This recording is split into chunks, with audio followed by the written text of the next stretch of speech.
Hi friends, welcome to my channel. ఈరోజు అయితే నేను ఫేమస్ ఢిల్లీ చోలే భటోరే ఎలా చేయాలి రండి చూద్దాం. ఫస్ట్ నేను 250 గ్రామ్ కాబూలి శనగలు నేను ఓవర్ నైట్ నానబెట్టుకొని ఒక కుక్కర్లో వేసుకొని వాటర్ పోసుకొని గరం మసాలా వేసానండి. 1 టేబుల్ స్పూన్ సాల్ట్ వేసాను. వేసి నేను గ్యాస్లో పెట్టాను. 5 విజిల్ వచ్చిన వరకు, లేదంటే హాఫ్ అన్ అవర్ ఉంచాలి కుక్కర్ని. రండి. ఇంకోటి ఏమో బాంబే రవ్వ 2 టేబుల్ స్పూన్ నానబెట్టుకొని 5 మినిట్స్ ఉంచుకోవాలి. 1 కప్ మైదా పిండి తీసుకొని 2 కప్ గోధుమ పిండి వేసుకోవాలి. మనం వేసుకున్న తర్వాత బాగా కలుపుకోవాలి రెండు పిండిని. తర్వాత ఏమో సాల్ట్ వేసుకోవాలి. బాంబే రవ్వ నానబెట్టుకొని చూడండి సాఫ్ట్గా అయిపోవాలి. అవి గోధుమ పిండిలో మనం వేసుకోవాలండి,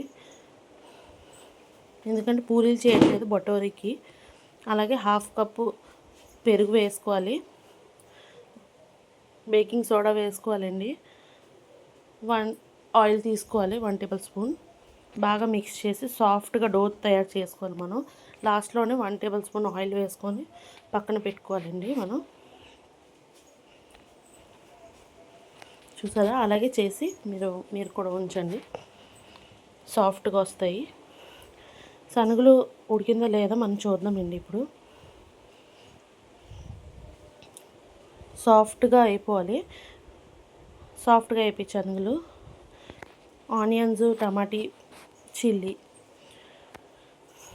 జింజర్ ఒకటి కళాయి పెట్టుకొని ఆయిల్ వేసుకొని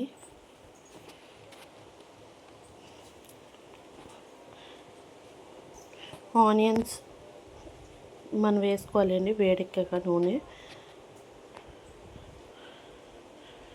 చిల్లీ, మన జింజర్ కూడా కట్ చేసాం కదా,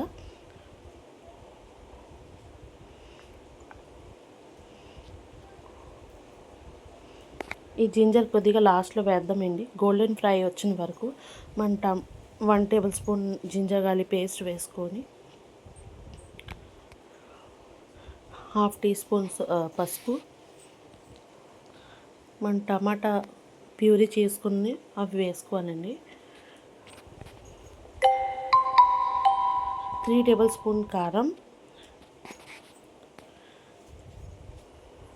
మన శనగల్లోని సాల్ట్ వేసాం కదా, మనం ఇక్కడ చూసుకొని వేసుకోవాలి సాల్ట్. బాగా మిక్స్ చేసి గరం మసాలా వేయాలండి. బాగా మసాలా వేగాక అప్పుడు మన శనగలు వేసుకోవాలి.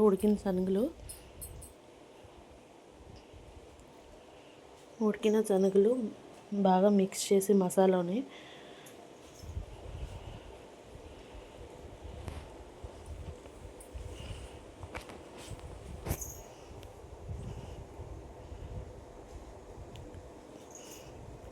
మళ్ళీ కొద్దిగా సాల్ట్ వేసుకోవాలండి. సాల్ట్ వేసుకొని బాగా కలుపుకొని మనం వాటర్ వేసుకోవాలండి. శనగలోని బాగా మిక్స్ చేసి కాసేపు ఉడికాక కస్తూరి మేతి 1 టేబుల్ స్పూన్ వేసుకోవాలి.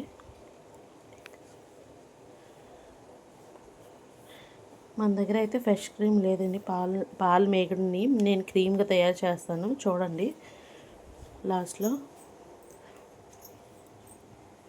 కొత్తిమీర కొద్దిగా వేసుకొని, అల్లం ముక్కలు కొద్దిగా ఉంచాం కదా లాస్ట్లో వేద్దామని ఇప్పుడు వేస్తాము. ఫ్రెష్ క్రీమ్ మాది రెడీ అయిపోయింది. మా దగ్గర చూడండి కాబూలి శనగ అయితే రెడీ అయిపోయాయి. మనం గోధుమ పిండి కలుపుకొని ఉంచాం కదండి భటోరీకి. ఇప్పుడు చూడండి ఎంత సాఫ్ట్గా, ఎంత బాగా పొంగుతుంది చూడండి ఫ్రెండ్స్, ఎంత బాగా పొంగింది భటోరే. ఇప్పుడు టేస్ట్కి రెడీ అయిపోయి చోలే భటోరే రెడీ టు సర్వ్.